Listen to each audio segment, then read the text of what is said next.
Everybody and their mama want to build a personal brand, and guess what? They all try to do it the same. They all try to look the same. They all try to talk the same. They all try to have the same lighting, the same talking head, the same recycled motivational phrases that are so tired. And people are tired of it because that crap doesn't work anymore. But here's the good news. There's something out there that works 10 times better, and it's faster, it's cheaper, and it actually makes you money without you burning out trying to look perfect online. And I know a little bit about this because I've made over 7 figures online in my business with just one digital product, doing a little over 900K with this. So today I'm gonna break down what to do instead, step by step, and how this shift could literally print money for you on autopilot if you lean into it right now.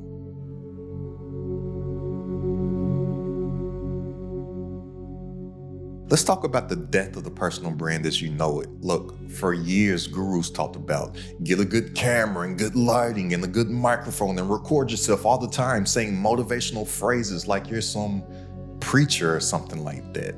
And then take all those clips and chop them up and post them on every single social media platform so you can be omnipresent and you can be everywhere. And guess what happened? You went and you did that stuff, you got 20 views and the bruised ego. Look, the truth is YouTube changed, social platforms changed. People are no longer buying into the polished image of perfection because they realize that that polished image is an image. They can tell that it's fake. They're tired of the highlight reels and they're tired of the clones. Have you ever realized that everybody that tries to build a personal brand, they all sound and look the freaking same? They all say the same stuff. They all have the same exact call to actions. Just comment and like and subscribe, or click the link down in the description to buy my stuff, or comment this word so I can just have some automation comment back to send you a direct message to buy all my stuff. Like, it's tired. Everybody's just trying to fit in instead of standing out. And it's only gonna take me about 5 minutes to break this down. So if you don't have 5 minutes to spare, then you'll probably just get caught up in the whole whirlwind of failing at personal branding like everybody else is doing, because everybody else is just trying to do the same stuff instead of tapping into what the algorithm and what people want right now, which is realness, rawness, and relevancy. So if you don't have 5 minutes to spare, by all means, feel free to click off of this video and just keep on shucking and jiving like all these other content creators out here building a personal brand. But look, if you're still trying to build a brand the old way, then you're just cosplaying as a content creator from 2018. And believe me, you do not want to be caught up playing some old game when there is a new meta on the table. And this is what the new meta is. So what's working right now are micro niche channels. So what does that mean to have a micro niche channel? Well, first of all, it means that you need to stop trying to be everything to everybody. You stop trying to be a polished brand, and instead you pick one very specific problem. You document your journey around that specific problem, and then you share your lessons, your wins, your losses about your actual journey. And then you simply make an offer to help people that are going through that specific problem that you have shared through your journey, all of the lessons, wins, and losses that you've gone through, so they don't have to go through those things. So they can collapse time and shorten the time frame to getting that win that you share about through your micro niche channel. That's it. And look, you may not know that my largest social media platform at the time of me recording this video is Instagram. And I haven't been on my Instagram since around October or November of 2023, right? And I came to this realization, and also when I say Instagram's my biggest channel, when I quit social media in full, at the time I had a little over 120,000 Instagram followers, maybe like 14 or 15,000 TikTok followers, and barely nothing on YouTube, right? And I was reading this big ass book one day. Matter of fact, it's behind me right here. Not this big ass book, that's the biography of John D. Rockefeller, but this big ass book. It's called Tools of Titans by Tim Ferriss. Now, I do not recommend that you read this book. It's a pretty thick book, but I do recommend that you read a little article that I found in that book. And you can find this article for free anywhere on the internet. So just Google or look up 1,000 True Fans by a guy by the name of Kevin Kelly, right? So while I was thumbing through this big ass book, I came across this article, 1,000 True Fans by Kevin Kelly. It's an excerpt that takes up maybe 2 or 3 pages in this book, right? But I'm glad I was thumbing through that book because it's changed my whole perspective and literally changed my life. I'm so thankful for it because I was definitely headed down the wrong path. And in this article that Kevin Kelly wrote, 1,000 True Fans, he talks about how you can basically build a 6-figure business if you just have 1,000 true fans. Because, for a lot of entrepreneurs, especially beginner or very small entrepreneurs, they all have, including my former self, a 6-figure goal. And typically when they're thinking 6 figures, they're not thinking of $999,999.99. They're usually just thinking of making $100,000, right? So what Kevin Kelly was saying was that if you can just get your 1,000 true fans to spend $100 with you a year, then you have your $100,000 business. Now, for me, I'm a little more ambitious than just making $100,000. So I'm like, if you just understand that concept, then you can move the numbers around for whatever it is that your financial goals are. And once I understood this concept, I was like, man, I don't need social media.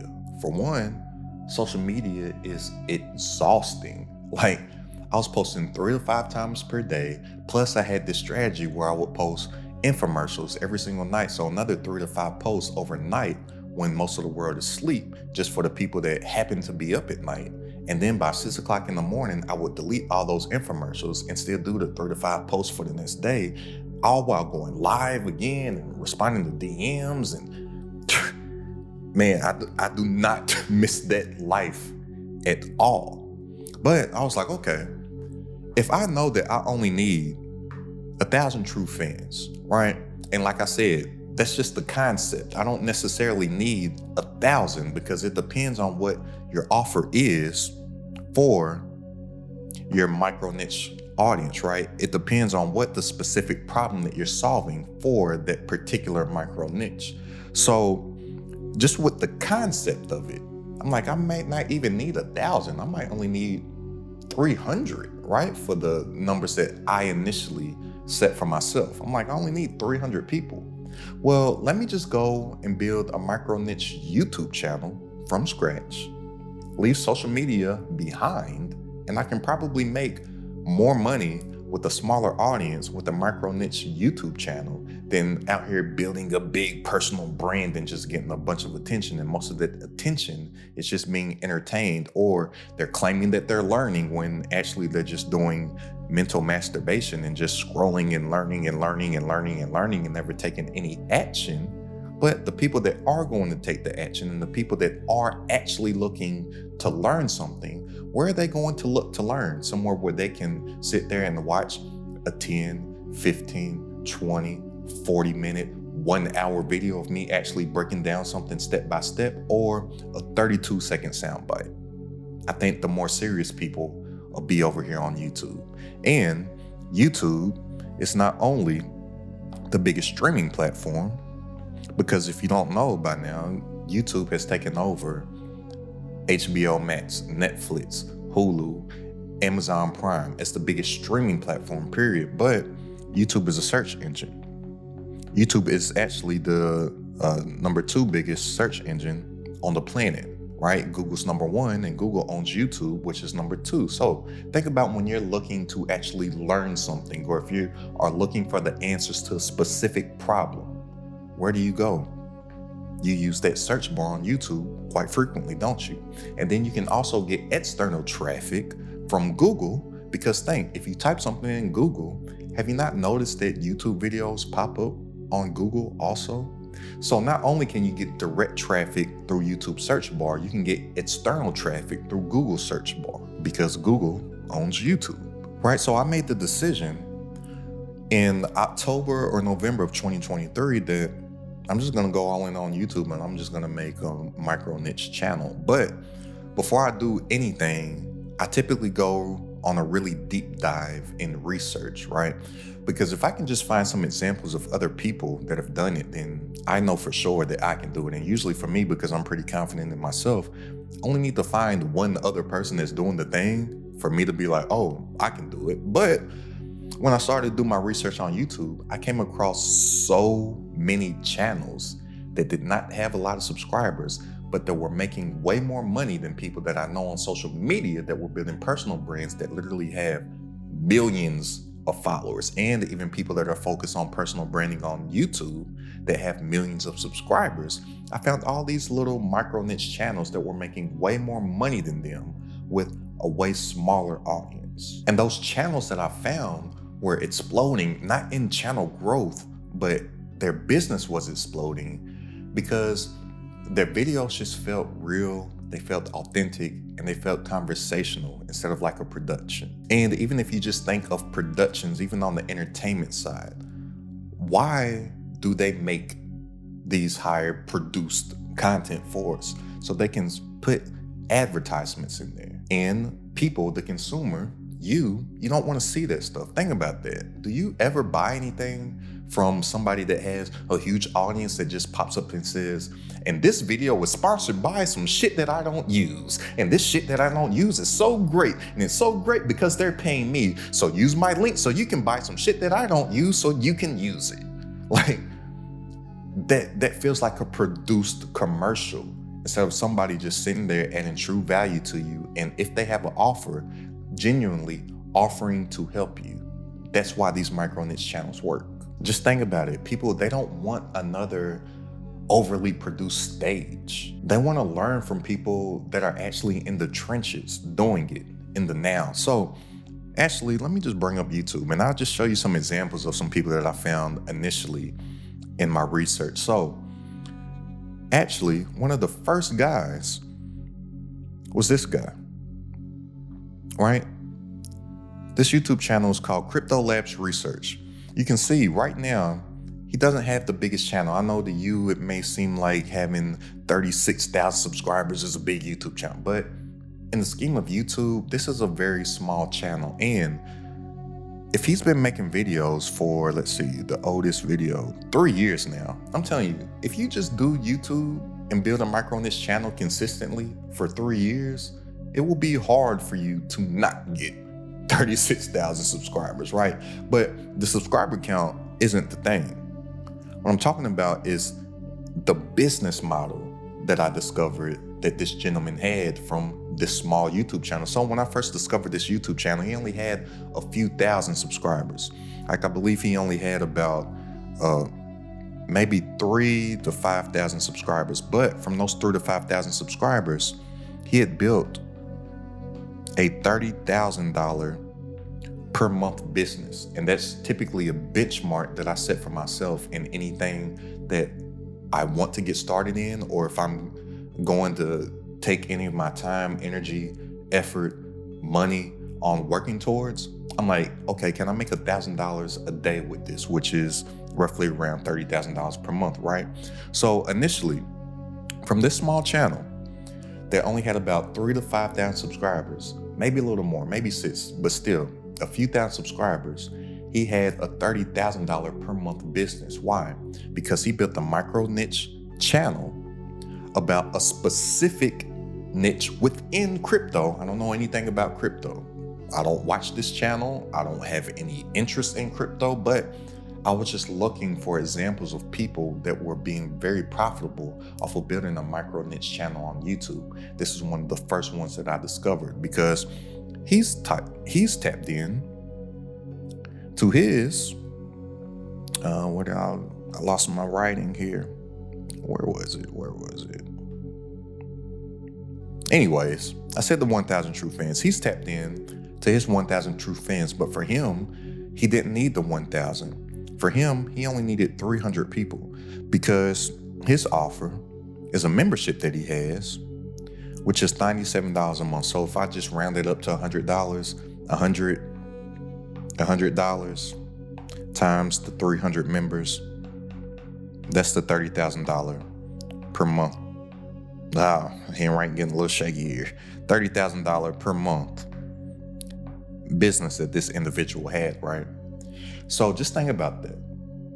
If he went into it knowing to get to a $30,000 per month benchmark, I don't need to have the biggest audience. I just need to have 300 people that are rocking with me. I just need to add value to 300 people. Can I do that? He was very confident in that. So he started this YouTube channel from scratch a few years ago. And even outside of that, the prior audience that he had on social media, and he used to run a lot of Facebook ads, it was in a totally different space, a totally different niche, a totally different industry. Nobody knew that he had any knowledge on crypto because before he just used to be one of those high ticket coaches that just charge a high ticket to teach other people how to be a high ticket coach and he was in that whole high ticket coaching lane, right? Got started a couple years ago on building a micro niche channel on YouTube with absolutely zero audience. He got that up to a $30,000 per month business within, I believe, the first year. Now, even with this still small channel, if I'm pocket watching, I would estimate that this guy makes over $100,000 per month. I'm kind of confident in saying he might make multiple hundreds of thousands of dollars per month from this small micro niche channel. And when I say micro niche also, he doesn't just talk about crypto, right? Because crypto is broad. I don't know anything about crypto, but all that he talks about are either DeFi or something called yield farming. So even if we just look at his videos, look at every single one titles. The first title here says something about DeFi. This says something about DeFi. The next one, something about DeFi.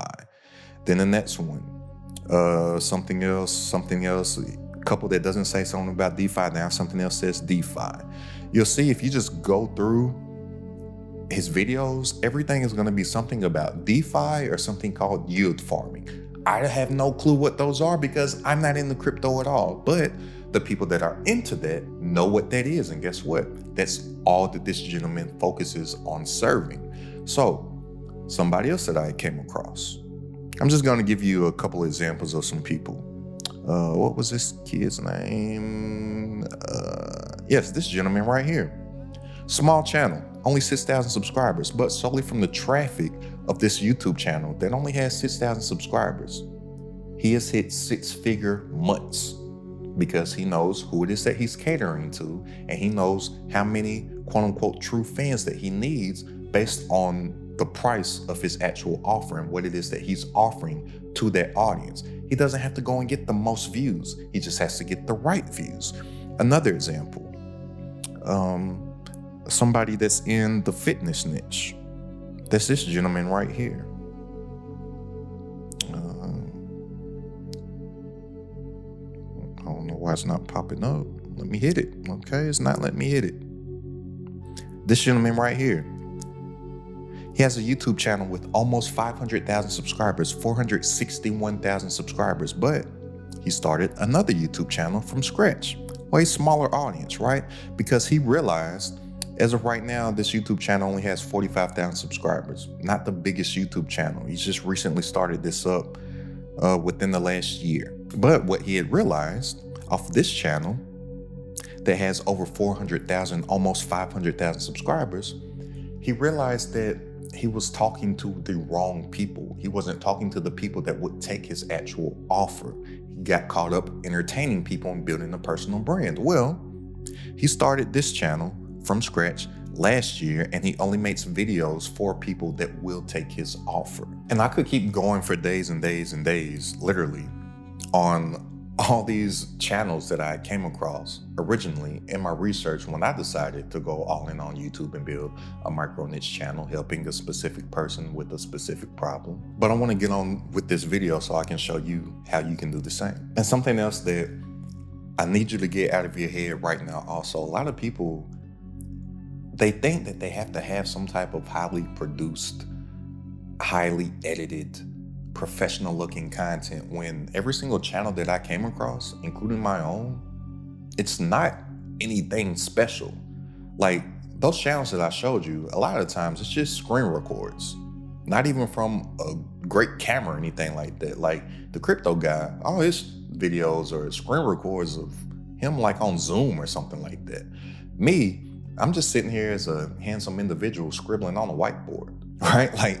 Like you may initially click that thumbnail because I'm just a dashingly handsome individual, but I grab you with that value, right? Like, no, I'm just playing, but I'm not playing about being handsome. Like I do think that I am a handsome man, but people, they come and they look at my videos for the value that I bring, not the production value of it. Like people could care less about what the video looks like in the production value as long as they're getting true value from you. But I'm telling you, a micro niche YouTube channel with 3,000 subscribers can make way more money than somebody that has 1 million subscribers that's flexing a Lamborghini everywhere. And I have an exact example of somebody that I'm thinking of right now because they're hitting me up, wondering what they can do because their business is suffering.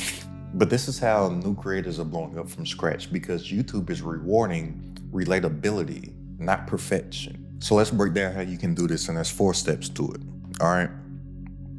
So the first step is to nail your niche, and something that a lot of people aren't thinking of. They always think niche, but you need to nail your niche and your authority. So what I mean by this is this. Look at what you're already doing. Don't overthink it. Look at what you have results at right now. Look at where people already ask you for advice. And everybody that I ask these 2 questions to, 100% of people have said yes to them. And then I'll be like, well, that's your business right there. So something that helps me and people that I help in coaching stuff like that is this. Has anybody ever asked you for help or how to do something? I guarantee you right now the answer is yes. Then secondly, have you seen anybody else getting paid from that same exact stuff that people have asked you for help with? I guarantee you the answer is yes. Well, that's your niche and that's your authority right there. I was talking to one of my homegirls one day and I was explaining this to her. And she was like, well, I don't really do much. I just do, little crafts at home, and I'm basically like a Susie homemaker. Like, why would anybody pay for that? And I said, you ever heard of Martha Stewart? Like, she went and became a billionaire off of this stuff. I got another homegirl. She knits in her free time. I told her I was in the Delta Lounge. I was catching a flight. I was in the Delta Lounge, and I met a woman that makes in the high 6 figures per month teaching other women how to knit. I was like, yo, you got a business right there. Just met this lady. She wasn't a young lady either. And she makes 6 figures per month teaching people how to knit. I was at a networking event, met somebody that was making anywhere between $60,000 and $70,000 per month teaching people how to walk dogs. So just think about it. Like, if you're making money with AI tools right now, teach that. If you built a successful Shopify store, document that. If you've lost 30 pounds on a specific diet, share the process. If you used to not be able to get it up, you couldn't make it to the 4th quarter, and you found something that got you rock solid and got you going to triple overtime, share that. If you figured out how to stop drinking, talk about that. If you used to be addicted to porn and you're not anymore, share that to the world. There are a lot of people out there that cannot beat that addiction. If you got through postpartum depression as a mother, teach that. The key is authority. People have to view you as credible, even if you're not the super millionaire, the super Mensa guru that you feel like you have to be for whatever the reason within your own mind. You gotta get that crap out of there. Because a lot of people think that authority means flexing Lamborghinis and Rolexes and all that stuff like that, when a lot of people, like, you probably could get a Lamborghini right now if you wanted to. I know a guy, like, you put down like $30,000 like that, they put you on some insane long-term loan or something like that with a high payment each month, boom, you have a Lamborghini. And most likely every Lamborghini that you see doesn't even have the Lamborghini doors. All these people flexing Lamborghinis don't even have the Lamborghini doors. I'm just like, if I ever wanted a Lamborghini, wouldn't you get Lamborghini doors with the Lamborghini? You ever notice that? Like, most people don't have they have Lamborghinis where they don't have Lamborghini doors. They just open like regular car doors. Like every single person that I know that has a Lamborghini, that's what they did. And they all have the Lamborghini that doesn't have Lamborghini doors. I'm not a car guy. I don't know about Lamborghinis, so I don't even know what it's called, but they all have that same one. It's not really that impressive when you know how they do it. And for me, I'm not a car guy anyway, so I'm never impressed with them anyways. But I'm like, you did all that just to add another bill to your life. But anyways, I'm sorry, but that's not authority. Authority means I did this and here's proof, even if it's a small win. And the people that have not gotten the small win yet, they are going to look at that as you are the authority because you have achieved something, you have accomplished something, even if you feel that it's small, that other people haven't. And I'm telling you, all the stuff that I've thought are small wins for me, when I share it on my YouTube channel, other people are mind boggled and they just think it's the greatest thing ever.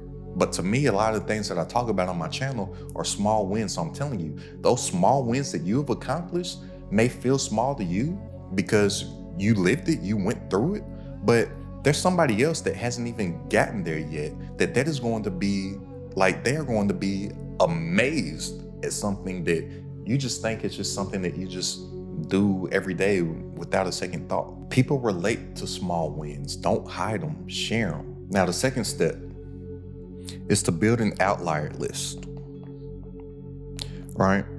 Build an outlier list. And this is where the game gets tactical. So look, in every niche, you're going to find outliers within that niche when you're doing some research on finding out what's working and what's not working on YouTube. And an outlier is something that performs way better than the average videos on their particular channel. So I'm talking about a 3x, a 5x, a 10x, a 100x. And typically these outlier videos on people's channels, they will have way more views than the subscriber count. And your job is to collect these outliers like Pokemon. Gotta catch them all. Actually, I never got into Pokemon. Back then I was collecting basketball cards. But anyways, your job is to collect these outliers. Now I want you to build a list of 20 outliers within your niche and 20 outliers outside of your niche, because a lot of times if something worked for somebody else's niche, you can bring that into your niche and introduce it to your viewers. So I'll give you a real life example of me doing this myself. Now, when you're looking for these outliers, you're just looking for something that worked, right? You're not looking to copy these people's videos. So if you go on my channel right now, my most viewed video of all time that brought me in not only views, but I think I've gotten like 13 or 14 or 15,000 subscribers just from this one video. And I also got a lot of leads and sales from this. Is this video right here, right? How to write an ebook in 24 hours. And then in parentheses, you can't see it because it's cut off here on my iPad, but it's titled How to Write an Ebook in 24 Hours and Make at least $100,000. You'll see the thumbnail says $100,000 ebook in a day. Well, I know that I could help somebody with the specific problem of how to write an ebook because I've never heard of anybody write ebooks like I have in the past. And I have some experience with it because that first digital product that made over $900,000 or whatever I say in the beginning of pretty much every single video, it was an ebook. I sold 20-something thousand copies of one single ebook. I know that that's something that I can talk about. But I was looking for something else that worked on YouTube about how to write an ebook so I could make my video about how to write an ebook. So what I came across was this individual. If I go and I look at her videos from most popular, boom, look at this. How to write an ebook in 24 hours and make at least $1,000 a week selling ebooks. Her thumbnail says ebook in a day. Well, my video,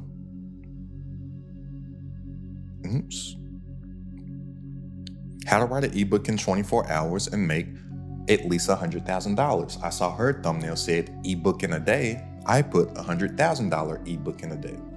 You see, this was an outlier for her.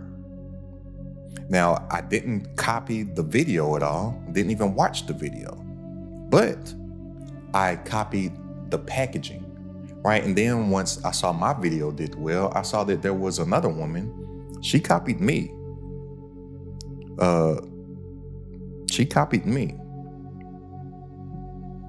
once you see this stuff is going, look at this, look at these thumbnails. Money amount, ebook in a day, and her holding up the number one. Where do you think she got that from? Look right there. Like, she saw an outlier about something that she wanted to make a video about. And then she went and she got inspiration off of my packaging, did the same thing. And these videos have all performed well for her, just like they performed well for me, just like they performed off of the person that I got inspiration off of their outlier. Now, I didn't watch her video, but I didn't watch the video of the person that I got inspiration from the packaging of my video, because I want to make an Ask the CEO video, because I only know how to talk about what I've done through my experiences. Nobody else has done certain things that I've done, right? But I did watch one or maybe two of her videos just because I wanted to make sure that she didn't copy my video. And guess what? She didn't copy my video. She doesn't talk about any of the same things that I talk about, right? But she just got an outlier, got inspiration off of the packaging, made her own video about what it is that she has to talk about. So that's an example of finding something within your niche that is an outlier for somebody else. And remember, I said an outlier is something that typically has, 3 times, 5 times, 10 times, 100 times the views than that creator normally gets on their channels. And typically an outlier will have way more views than the subscriber count. And you collect these outliers within your niche, because the problem that a lot of people have on building their micro niche YouTube channels is that they're trying to be too creative instead of just taking what has already worked and then making your own version of it, right? I like to use P. Diddy as an example. Now, take away your personal feelings about Diddy. We all know that he does some very nasty things with baby oils, and he's just done some stuff in his past. But if I'm just talking about his initial success, what did he do? In the 90s, he took songs that was working in the 70s and he remixed them, right? He knows that Biggie is a talent. Biggie at the time, best rapper. But how can he get this best rapper's voice to something that will be palatable to the masses? Well, he went and he found some song from back in the day, back in the 70s.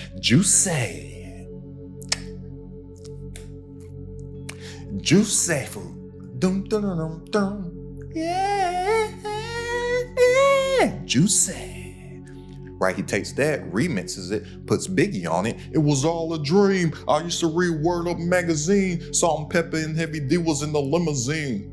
Right, found something that had worked, adds Biggie to it, and guess what? It worked then. And if you think about rap now, what are they sampling now? They're sampling stuff that was back in the 2000s. Because what? It worked in the 2000s, it'll probably work 20, 30 years later. And in 2050, 2060, guess what they're gonna be doing? They're gonna be taking stuff that's working right now. Like, you don't have to be so creative. You don't have to be original. You don't have to reinvent the wheel. But you can take the wheel and you can maybe add some rims on it. I don't know, you might live in Houston. You might put some swangers on your rim instead. Or you may want some Vogues and put some foes on the rim. Like Slim Thug said, tipping on 4 foes, wrapped in 4 Vogues, right? You go to Houston, them wheels are gonna look a little different. You go to LA, those wheels are gonna look a little different. You go up from LA to Oakland, those wheels are gonna look a little different. You go down to Florida, go to Miami, when they ride them donks, those wheels are gonna look a little different. But guess what? They're all wheels. Nobody changed the wheels, they just made their wheels look different. So that would be an example of getting an outlier within your niche, right? But I also like to get outliers, and I also coach and teach people to get outliers outside of their niche. Because typically, if stuff is working for people outside of what it is that you talk about, you can take the concept and the frameworks of those and bring it within your niche. So I was telling somebody in my community, it's credited at the top, links down in the description if you want to join, but we were using this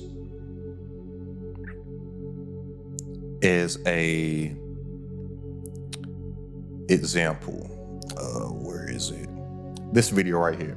The world's shortest looks maxing guide you'll ever need. I didn't even know that looks maxing was a thing.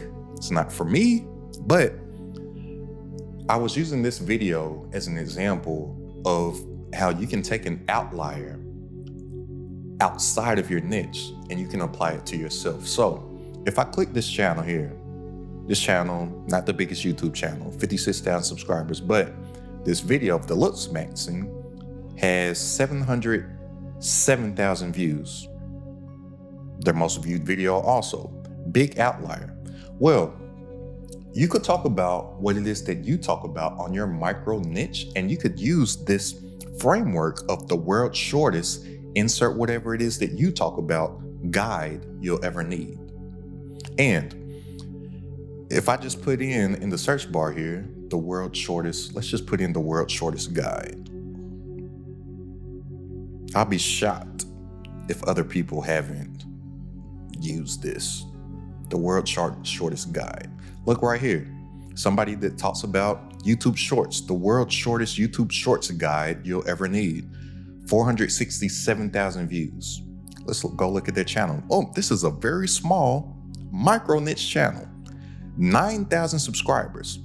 They got inspiration from this looks maxing video, the world's shortest, insert whatever it is that you talk about, which for this individual is YouTube Shorts, guide you'll ever need.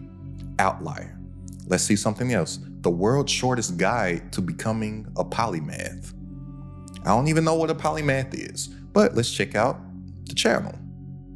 Another small channel, 16,000 subscribers. 157,000 views. Like, you see, like I could do something similar, which now that I'm saying it out loud, I probably will make a video using this. I could say something like the world's shortest digital products guide you'll ever need. The world's shortest digital marketing guide you'll ever need.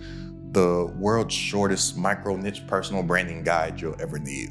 Whatever it is, you can take it and run with it. Don't say I ain't never did nothing for you. But these outliers that you find outside of your lane, you can take the packaging, you can take the frameworks, and you can flip those into your lane. This is how you engineer virality.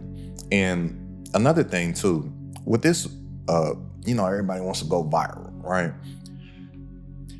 You don't want to go viral, right? Because typically when you go viral, you're talking about something broad. And if you're thinking about monetizing a micro niche channel, remember, it's people that are looking for specific solutions to a specific problem. So you typically don't want to go broad, right? But you can go, I call it VFM, viral for me, right? So these outliers could be viral on your channel, not viral in the sense of virality's sake with content and on YouTube and stuff, but they can be viral for you. So my ebook video, for example, that's not a viral video. It only has a couple 100,000 views at the time of me recording this video, but that's viral for me. You get what I'm saying?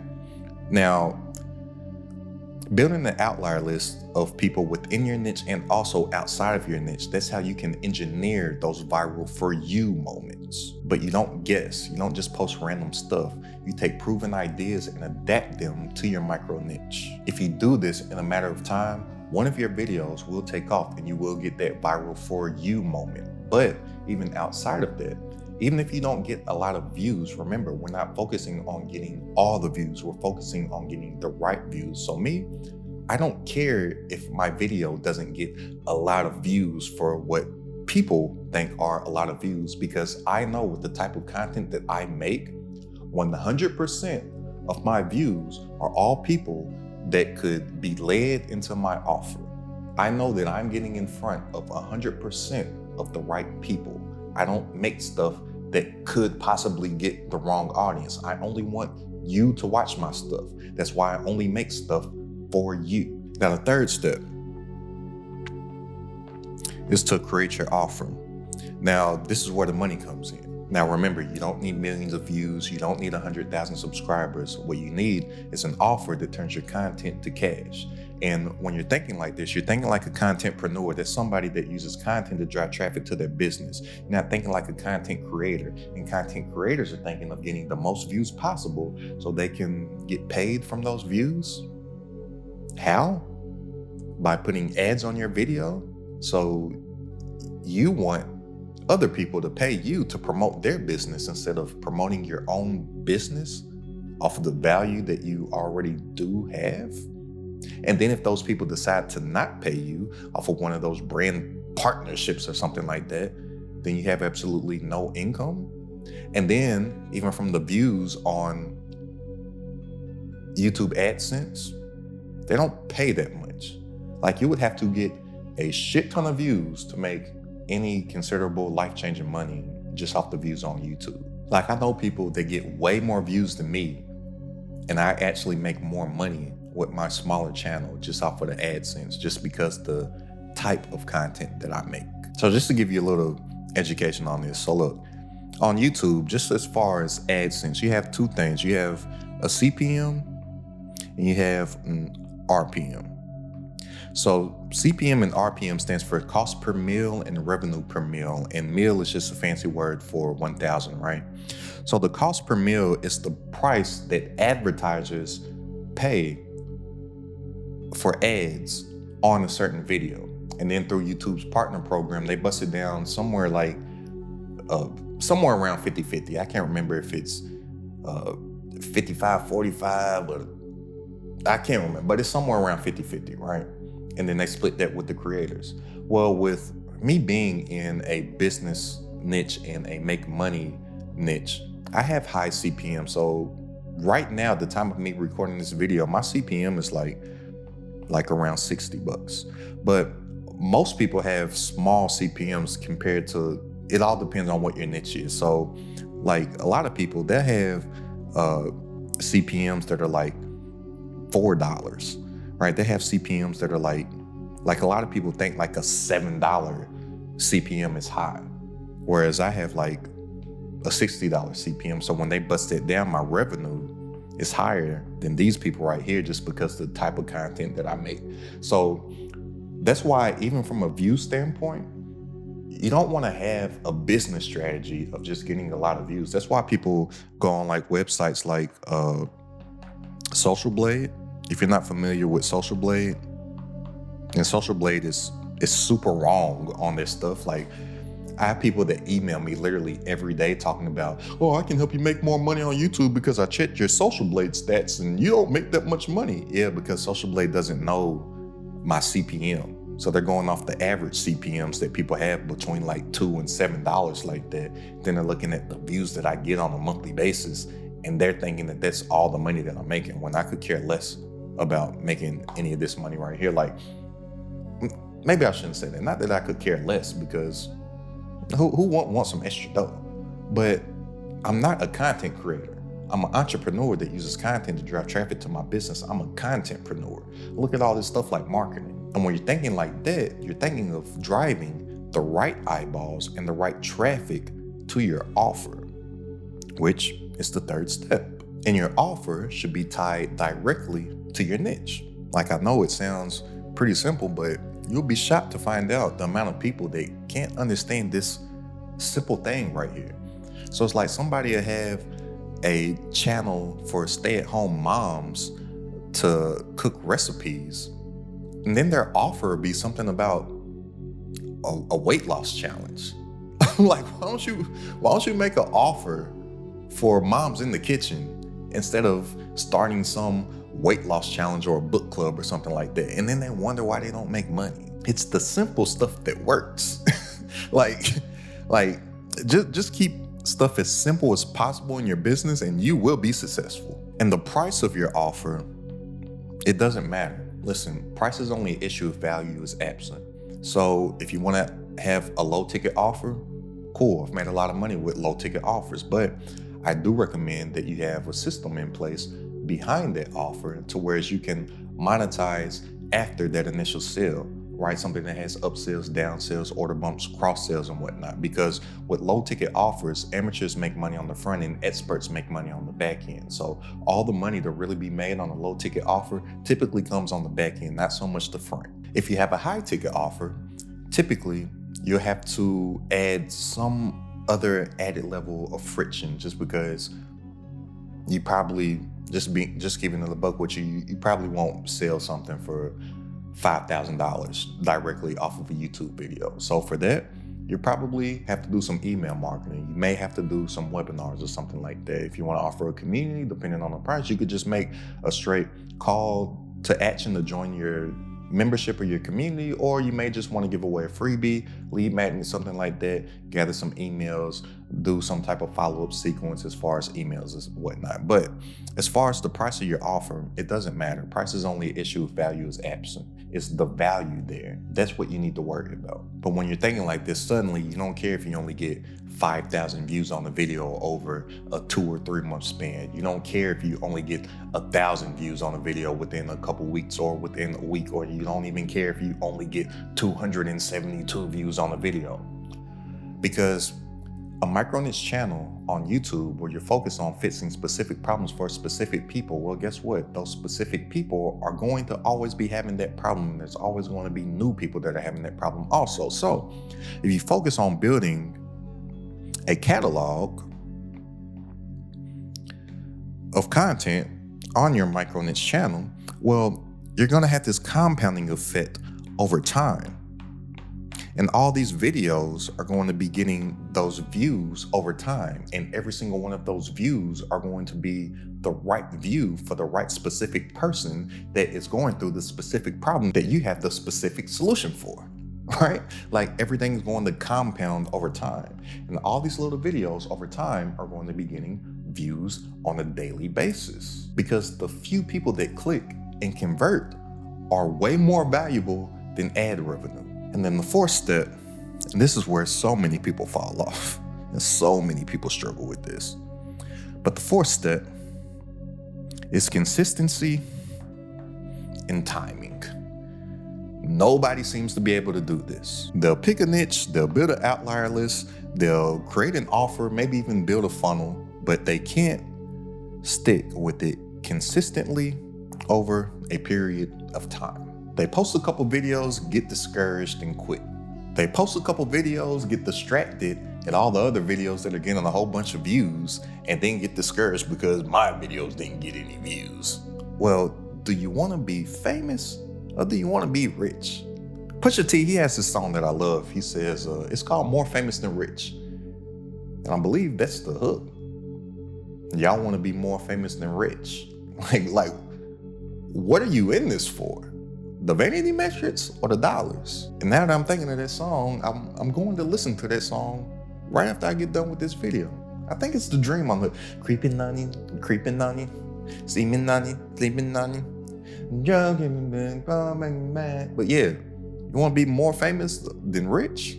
Like it would suck to be a very popular broke person. That's why you see all those popular broke people getting burnt out from content creation and stuff and making YouTube videos about why they're quitting and stuff like that, because they're thinking of the fame instead of the rich. But if you want this to work, you need to commit to at least 1 to 3 videos per week, bare minimum 1, or even more than that. But I started off with 3, and that's because I wanted to shorten the learning curve. That's the reason why I went 3 initially, but I take this a little more seriously than most people, because most people claim that they have dreams, goals, and aspirations, but sit there and put majority of their time into somebody else's dream, goals, and aspirations, and sit on the couch and watch Netflix and eat snacks. I ain't like that. They're not willing to commit to something because they think that it's gonna take some time. But they'll sit there and they'll watch the show on Netflix that starts off slow, but they heard that it gets good, so you just gotta stick with it. They got more faith in a show than they do themselves, because they think that something else might take a little bit of time, but instead of taking that time where they know it'll get good later, they just quit and start all kinds of new side hustles and all kinds of lazy passive income crap and just stay on that cycle. I'm like, you sit there and believe people when they tell you that a show is going to get better later. It starts off a little slow, but for whatever the reason, you think that you're supposed to get rich overnight. Yeah, good luck to you. But I say this because YouTube is a compounding platform and it rewards consistency. Now, when I say consistency, a lot of times people, they get it confused with frequency, right? So initially when you're starting out, like me, when I was starting off, I was increasing my frequency so I could shorten the learning curve, right? But consistency is something different. So you may have to go through a season where you have to do stuff way more frequent. But regardless, even if you're not able to keep up with it, because I come from a content creator space and I know that shit can get exhausting. That's why I like YouTube, because it's a lot more peaceful. I don't have to do as much frequency, but I can be consistent with it, right? So even if you're not able to do those 1 to 3, or like I started off doing 3, let's say that you're not able to do 1 per week, right? Like I suggest doing at least 1 per week. But if you are at least consistent and you're showing your audience that you are going to consistently show up for them, however it is that you may be able to, that might be twice a month, that might be once a month, right? But people buy things from people that they know, like, and trust. And the trust factor is built off of your audience seeing that you are consistent and that they can depend on you showing up for them, right? So I really just don't want you to get confused with consistency and frequency. So if you are wanting to increase your frequency of uploads, make sure that you're doing it at a pace that you can stay consistent with.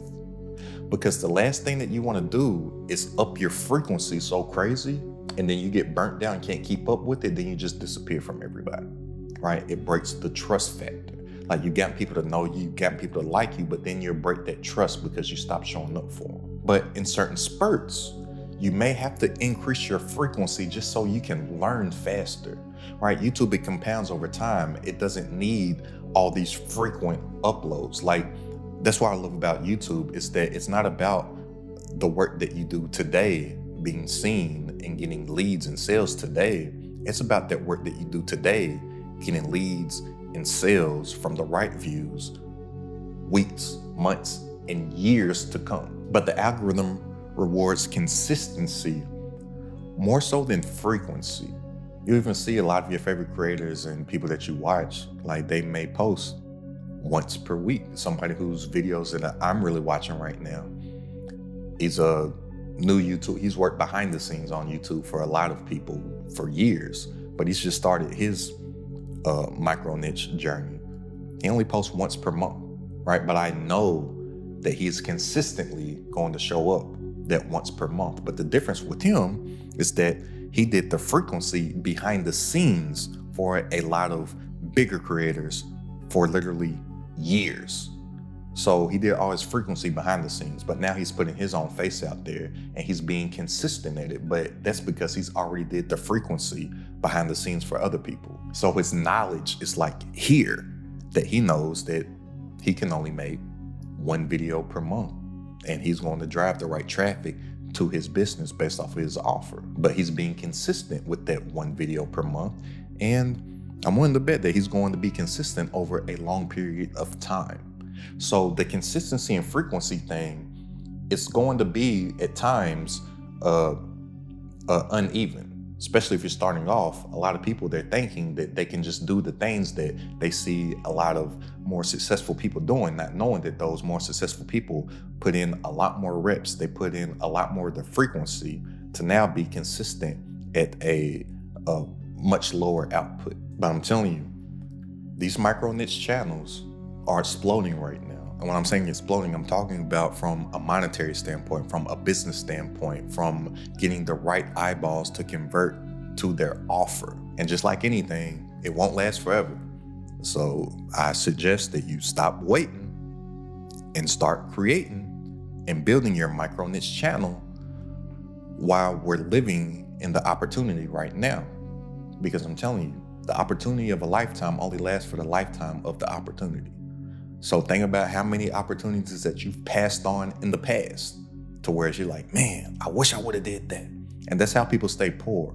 Poor is not a financial state, it's a mind frame. Poor, P-O-O-R, stands for passing over opportunities repeatedly. But I'm telling you, the old way of building a personal brand is dead. The new way is micro, raw, and real.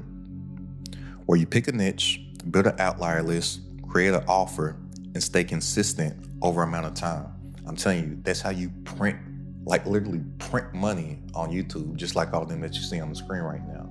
If you're ready to make more working less online to build your income, impact, and influence, go ahead and click the link down in the description and join this Accredited Top community. And I'll see you on our coaching call this Wednesday. But you gotta stop chasing views and likes and start building a business that actually makes you money. And there's a reason why I only make YouTube content and quit social media 100% to go all chips in on my micro niche channel when I had over 120 something thousand followers on Instagram. Like I said, 15,000 followers on TikTok. To whereas if I would have kept up with that, I probably would have close to 1 million followers on Instagram right now. But for what? Just so people would know who I am and not see my posts when I post them. like it doesn't make any sense.